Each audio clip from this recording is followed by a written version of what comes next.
Magandang araw, Pilipinas! Ito ang Valiente News hatid sa inyo ng Office of the Vice President. Nakarating na sa Kalinga Province sa Cordillera Administrative Region ang pagbabago campaign ng OVP, kung saan mahigit 1,000 mag-aaral ang nakatanggap ng pagbabago bags. Narito ang report.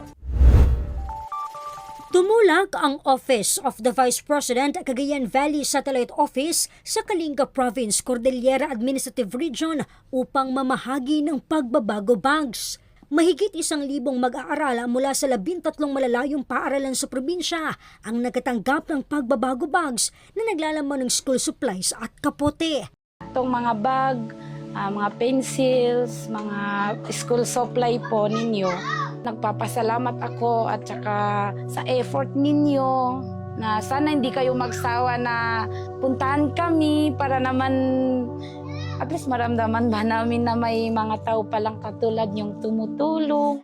Kung mapapansin nyo yung iba dito, walang bag luma na yung pinaglumaan ng mga kapatid nila. Pinakagusto ko doon is yung kapote. Kasi minsan hindi mo talaga na umuulan, maaraw sa umaga, pero pagdating ng hapon, uulan na.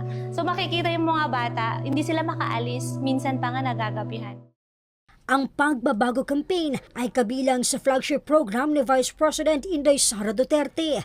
Layunin ng programa na makapamahagi ng pagbabago bag sa 1 milyong mag-aaral bago matapos ang taong 2028. Salamat sa inyo, sa malasakit at pagmamahal. Ito'y magsisilbing gabay sa aming pag-aaral. Abangan! Vice President Inday Sara Duterte tumungo sa Calaguas Island. Ako si Claudette Loreto para sa makabuluhan, naninindigan at matapang ng mga ulat at impormasyon. Maraming salamat!